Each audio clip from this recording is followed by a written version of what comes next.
Hello दोस्तों, welcome back to the channel. और आज इस वीडियो में हम बात करने वाले हैं सेक्शन नंबर 35 DDA और 35 AD के ऊपर। दोनों सेक्शन बहुत इंपॉर्टेंट है और बहुत ही इजी है। तो चलिए बिना टाइम वेस्ट किए स्टार्ट करते हैं section number 35 DDA। Section number 35 DDA बहुत ही छोटा है। ये बोलता है कि अगर किसी भी एसएससी ने, किसी भी कंपनी ने, किसी भी इंडिविजुअल ने अगर वॉल्यूंटरी रिटायरमेंट स्कीम के तहत पेमेंट किया है अपने एम्प्लॉयज़ को, तो वॉल्यूंटरी रिटायरमेंट स्कीम का मतलब क्या होता है कि कई बार ऐसा होता है कि जो एम्प्लॉयज़ हैं वो रिटायरमेंट खुद वॉल्यूंटरीली ले लेते हैं। तो इस केस में क्या होता है कि कंपनी को कुछ कंपनसेशन पे करना पड़ता है। तो वो कंपनसेशन जो है वो भी हमारे प्रॉफिट लॉस में अलाउ किया जाएगा, पर उसको अलाउ करने का तरीका है 5 इक्वल इंस्टॉलमेंट। यानी अगर आपने 1 करोड़ रुपए का वॉल्यूंटरी रिटायरमेंट स्कीम का एक्सपेंस किया है तो आपको खाली 20 लाख इस ईयर में मिलेगा और बाकी के 20 लाख आपको टोटल 5 साल में मिलने वाले हैं। ठीक है। और फिर अब एक सवाल ये उठता है, सेक्शन नंबर 35 DDA और 35D जो प्रीलिमिनरी एक्सपेंसेस था, जो पिछला वीडियो मैंने बनाया था, अगर इसके केस में अभी समझ लो कि 5 इक्वल इंस्टॉलमेंट हुए नहीं और बीच में ही अमलगमेशन डीमर्जर हो गया तो क्या करना है। तो दोस्तों in case of 5 equal instalment वाले जो भी सेक्शंस है, if there is amalgamation and demerger, then the remaining deduction will be allowed to resulting or the amalgamated company। यानी कि फॉर एग्जांपल अगर 1 करोड़ का एक्सपेंस था, आपने 40 लाख ऑलरेडी क्लेम कर लिया है, तो जो बचा हुआ 60 लाख रुपए है वो आगे जो अमलगमेटेड कंपनी या तो रिजल्टिंग कंपनी जो फॉर्म हुई है उसको अलाउ कर दिया जाएगा। ये था सेक्शन नंबर 35 DDA। अब आते हैं दोस्तों अपन सेक्शन नंबर 35 AD। सबसे फेमस सेक्शन है ये। इसको बोलते हैं स्पेसिफाइड बिजनेस। स्पेसिफाइड बिजनेस यानी इस लिस्ट में, इस सेक्शन में एक लिस्ट दी हुई है, अगर वो लिस्ट में कोई बिजनेस आता है, कोई बिजनेस करता है, तो वहां पर आपको 100% डिडक्शन मिलता है कैपिटल एक्सपेंडिचर का। कितना? 100% डिडक्शन कैपिटल एक्सपेंडिचर का मिलता है। तो डेप्रिसिएशन तो नहीं मिलता होगा, तो डेप्रिसिएशन नहीं मिलेगा, पर आपने जितना भी अमाउंट कैपिटल एक्सपेंडिचर किया वो 100% आपको प्रॉफिट लॉस में लॉस वाले साइड दिखाने का मौका मिलेगा। तो सबसे पहली बात, अगर आप बोलोगे नहीं नहीं नहीं मेरे को 35 AD नहीं चाहिए, मेरे को चाहिए डेप्रिसिएशन, तो क्या आप ऐसा कर सकते हो? जी हाँ, बिल्कुल कर सकते हो। 35 AD लेना ऑप्शनल है, मैंडेटरी बिल्कुल भी नहीं है। तो अगर आपका मन है कि मेरे को डेप्रिसिएशन चाहिए, ये वाला नहीं चाहिए, तो आप इसको हटा दीजिए, इस सेक्शन को आप अप्लाई मत कीजिए, ये भी पॉसिबल है। ठीक है। अब आते हैं कि जो लिस्ट थी हमारे पास कि कौन से बिजनेस जो है वो हमारे इसके अंडर में आएंगे, जिन बिजनेस के कैपिटल एक्सपेंडिचर पे 100% अलाउ किया जाएगा।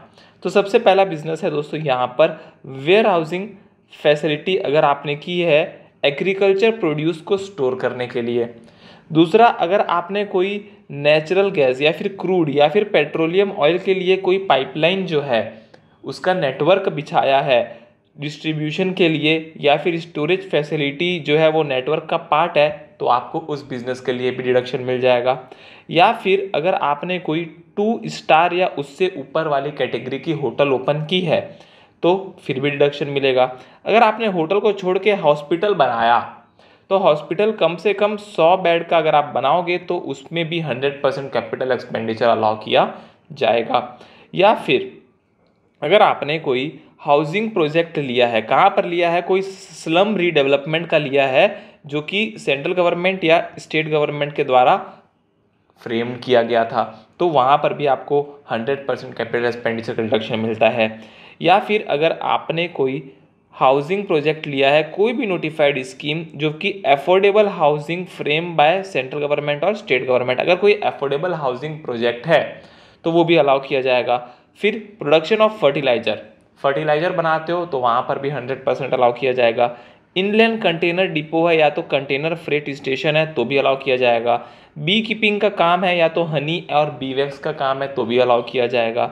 Warehousing facility for storage of sugar है तो भी अलाउ किया जाएगा। स्लरी पाइपलाइन है तो भी अलाउ किया जाएगा।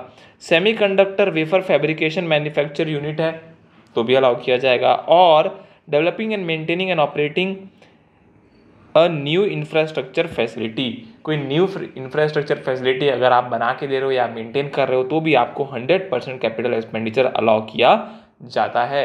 तो ये ऊपर वाले सारे केस में आपको 100% कैपिटल एक्सपेंडिचर अलाउ किया जाएगा। अब आपके बुक में अगर आप देखोगे तो इस सब बिजनेस की डेट्स भी दी हुई है, पर आपको डेट्स याद रखना उतना ज़्यादा इंपॉर्टेंट नहीं है, पर आपको इनके नाम याद होने चाहिए कि कौन से नाम के बिजनेस जो है वहाँ पर 100% अलाउ किया जाता है। अब ऐसे ही थोड़ी सरकार अलाउ कर देगी, ऐसे ही अलाउ कर दी तो फिर तो मज़ा ही मज़ा नहीं। कुछ कंडीशन, अदर कंडीशन पढ़ते हैं कि आपको कौन सी कंडीशन सेटिस्फाई करनी होगी इस सेक्शन में क्लेम लेने के लिए। सबसे पहली कंडीशन है कि खाली नया बिजनेस होना चाहिए, एकदम नवा नकोर बोलते हैं, नया बिजनेस होना चाहिए। कोई भी रिकंस्ट्रक्शन नहीं चलेगा, कोई भी स्प्लिटिंग नहीं चलेगा, यानी फुल न्यू बिजनेस। फिर जो भी प्लांट एंड मशीन आप उस 35 AD वाले बिजनेस में यूज करने वाले हो वो सारी की सारी नई रहनी चाहिए, सारी की सारी प्लांट एंड मशीन नई रहनी चाहिए, सेकेंड हैंड नहीं रहनी चाहिए। पर अगर आपकी 20% प्लांट एंड मशीनरी जो है वो सेकेंड हैंड है तो भी चलेगा, यानी 80% नहीं होनी चाहिए, 20% सेकेंड हैंड होगी तो भी चल जाएगा। अगर आपने कोई प्लांट एंड मशीन इंपोर्ट किया है बाहर से, फॉरेन से, पर वो यूज्ड है तो चलेगा क्या? हाँ, imported old plant and machine in which depreciation under IT act is not claimed. हमारे IT एक्ट में अगर उस पुराने प्लांट एंड मशीन का जिसको आप इंपोर्ट कर रहे हो उसका डेप्रिसिएशन पहले क्लेम नहीं हुआ तो डेफिनेटली आप उसको भी क्लेम कर सकते हो। तो आपको ये 2 बात ध्यान रखनी है, प्लांट एंड मशीन जो है वो नए होने चाहिए, सेकेंड हैंड होंगे तो 20% अलाउड है, 20% अलाउड है यानी 20% ही होने चाहिए, है ना, 20% से ज़्यादा नहीं होने चाहिए, 80% नए होने चाहिए, 20% सेकेंड हैंड चल जाएंगे, ठीक है। अगर आपने कोई बाहर से मशीन इंपोर्ट कराई तो वो मशीन का जो पहले डेप्रिसिएशन यहाँ पर किसी भी इनकम टैक्स एक्ट में हमारे इंडिया में नहीं होना चाहिए, तो आपको यहाँ पर अलाउ कर दिया जाएगा। फिर अगर आपने वो जो बिजनेस था क्रॉस कंट्री पाइपलाइन वाला, पेट्रोलियम पाइपलाइन वाला, हमने अभी बिजनेस पढ़ा था ऊपर में, तो वो बिजनेस अगर आपने किया तो आपको एक छोटी सी कंडीशन है। क्या कंडीशन है कि आपको उसका कुछ पोर्शन जो है वो कॉमन करियर बेसिस, यानी जो आपके कॉम्पिटिटर्स है या फिर जो भी उस पाइपलाइन को यूज़ करना चाहते हो आपको उनको अलाउ करना होगा। ऐसा नहीं कि आपने बनाया और अब मैं ही सप्लाई करूंगा, ऐसा नहीं, दूसरों को भी देना पड़ेगा, तभी आपको 35 AD का बेनिफिट मिलेगा। कैपिटल एक्सपेंडिचर का मतलब सारे कैपिटल एक्सपेंडिचर अलाउ होंगे, ऐसा तो हो नहीं सकता इनकम टैक्स में। तो यहाँ पर आपको पता है लैंड का तो कभी इनकम टैक्स देता ही नहीं है, हर सेक्शन में लैंड को एक्सक्लूड करके रखा हुआ है। फिर गुडविल भी एक्सक्लूड करके रखा है, डेप्रिसिएशन में भी गुडविल को एक्सक्लूड करके रखा हुआ है, ठीक है। फाइनेंशियल इंस्ट्रूमेंट कोई है तो वो भी कैपिटल एक्सपेंडिचर में नहीं आएगा, यानी उस पर डिडक्शन नहीं मिलने वाला है। अब अगर आप ऊपर जो भी बिजनेस कर रहे हो और उसके लिए कोई प्लांट एंड मशीन वगैरह कुछ भी खरीदा, कोई भी एक्सपेंस किया और आपको उसके एक्सपेंस के लिए 10,000 से ज़्यादा कैश में नहीं देने, तो कैसे देने हैं? वही अकाउंट पे ही चेक, DD डिमांड ड्राफ्ट जो रहता है वो, या फिर आपका UPI वगैरह जो ट्रांजेक्शन्स अलाउ किए जाते हैं वो आपको करने हैं, आपको कैश पेमेंट बिल्कुल भी नहीं करना है। अगर आप ये सेक्शन लेते हो तो कोई भी डेप्रिसिएशन अलाउ नहीं होगा, ये तो मैंने आपको पहले भी बताया। हाँ, अब सबसे इंपॉर्टेंट बात, अगर आप ये स्पेसिफाइड बिजनेस में रजिस्टर होते हो 35 AD में और सारे कैपिटल एक्सपेंडिचर को आप लॉस में दिखा देते हो तो आपको तो लॉस हो गया बिजनेस का, तो ये लॉस को आप किसके साथ सेट ऑफ कर सकते हो? Loss of specified business can be set of only from the income of specified business. दोस्तों, अगर आपने ये लॉस जो है वो स्पेसिफाइड बिजनेस का किया है तो आपको खाली वो लॉस जो है वो इनकम फ्रॉम स्पेसिफाइड बिजनेस से ही सेट ऑफ कर सकते हो, दूसरे किसी बिजनेस से सेट ऑफ नहीं कर सकते हो। इसके बाद क्या आप लॉस अनलिमिटेड ईयर तक कैरी फॉरवर्ड कर सकते हो? जी हाँ दोस्तों, आप लॉस को अनलिमिटेड ईयर तक कैरी फॉरवर्ड कर सकते हो। अब एक एग्जाम्पल मैं आपको बताता हूँ। फॉर एग्जाम्पल, अगर आपका एक नया हॉस्पिटल आपने बनाया जिसमें कि 100 बेड थे दोस्तों, अब 100 बेड है तो वो अलाउ हो गया। अब आपने क्या किया, सेक्शन नंबर 35 AD लगाया और वहाँ पर लॉस इनकर कर लिया क्योंकि आपको पूरा 100% कैपिटल एक्सपेंडिचर का डिडक्शन कर दिया गया, तो आपने वो लॉस ले लिया। अब आपका एक दूसरा हॉस्पिटल है जो 25 साल पुराना है और जब वो हॉस्पिटल बना था ना तब सेक्शन नंबर 35 AD था नहीं, है ना। तो आपने उस समय 35 AD क्लेम किया नहीं। अब नॉट एलिजिबल अर्लियर, अब उस समय तो 35 AD था नहीं तो आपने क्लेम नहीं किया, अब उससे प्रॉफिट हो रहा है, तो क्या वो प्रॉफिट और ये लॉस सेट ऑफ हो सकता है? जी हाँ दोस्तों, वो सेट ऑफ हो सकता है। यानी स्पेसिफाइड बिजनेस का होना जरूरी है। आपने उस स्पेसिफाइड बिजनेस का डिडक्शन लिया या नहीं लिया ये जरूरी नहीं है, स्पेसिफाइड बिजनेस होना जरूरी है। अगर स्पेसिफाइड बिजनेस है तो आप उसके लॉस को सेट ऑफ कर सकते हो। अब सवाल यह है कि क्या आपने सेक्शन 35 AD ले लिया तो आपको दूसरे डिडक्शन अलाउ होंगे? नहीं होंगे। 80 IA से लेकर 80 RRB और 10 AA ये सारे डिडक्शन आपके अलाउ नहीं होने वाले। फिर एक और कंडीशन है, अगर बिजनेस ऑपरेट कौन करेगा? बिजनेस ऑपरेट कौन करेगा? तो ये ऊपर जो भी बिजनेस दिए थे जहां पर आपको 35 AD अलाउ किया जाता है, वो सारे बिजनेस आपको सेल्फ ऑपरेट करने होंगे, यानी आपको खुद चलाने होंगे। ऐसा नहीं कि आपने ले लिया और किसी और को एजेंसी में दे दिया, नहीं, बिल्कुल नहीं। आपको सेल्फ ऑपरेट करने होंगे, एक्सेप्ट होटल का बिजनेस, क्योंकि होटल के बिजनेस में जो मालिक लोग रहते हैं वो बहुत कम बैठते हैं, तो इसीलिए उसको एक्सेप्शन कर दिया गया है कि होटल का बिजनेस जो है वो आप जो है सेल्फ ऑपरेटेड नहीं रहेगा तो भी अलाउ कर दिया जाएगा, पर बाकी सारे बिजनेस सेल्फ ऑपरेटेड होना मैंडेटरी है। अब दोस्तों यहाँ पर आखिरी में हमने एक पॉइंट पढ़ा, अगर आपको पता है तो ये देखो, developing and maintaining and operating और developing maintaining and operating a new infrastructure facility. तो यहाँ पर इंफ्रास्ट्रक्चर फैसिलिटी का क्या मतलब है, आइए देखते हैं। इंफ्रास्ट्रक्चर फैसिलिटी का मतलब है a road including toll road, bridge, rail system, highway project है including housing and other activities being an integral part of the highway project, water supply project, irrigation project, sanitation, sewerage treatment system, solid waste management system, port, airport, inland waterway, inlet port और navigation channel in the sea. ये सारों को बोलते हैं infrastructure facility, और ये सारे आ जाते हैं हमारे डिडक्शन के लिए, एलिजिबल हो जाते हैं 35 AD के अंदर। अब अगर आपका क्रॉस कंट्री पाइपलाइन वाला बिजनेस है, कौन सा बिजनेस है?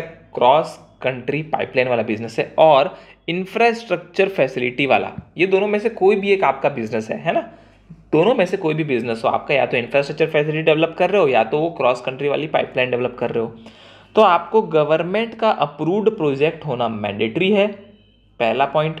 दूसरा, जो भी कंपनी क्लेम कर रही है वो या तो इंडियन कंपनी होनी चाहिए या तो कंसोर्टियम ऑफ इंडियन कंपनी, यानी जो इंडियन कंपनी का ग्रुप है उसमें से कोई कंपनी होनी चाहिए, या तो इंडियन कंपनी खुद होनी चाहिए, और ये जो प्रोग्राम है ये गवर्नमेंट अप्रूव्ड होना चाहिए, तभी आपको इन दोनों केस में डिडक्शन मिलेगा, क्रॉस कंट्री पाइपलाइन और इंफ्रास्ट्रक्चर फैसिलिटी के केस में।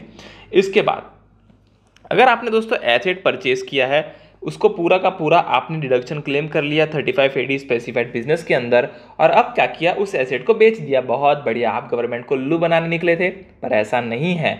अगर आपने उस एसेट जिस पे आपने डेप्रिसिएशन नहीं 35 AD का 100% डिडक्शन क्लेम कर लिया है, और अब आप उसको बेच रहे हो, तो जब आप उसको बेचोगे तो जितना भी सेलिंग प्राइस रहेगा, जितना भी पैसा आपको मिलेगा, वो पूरा का पूरा टैक्सेबल हो जाएगा PGBP हेड के अंदर, ठीक है।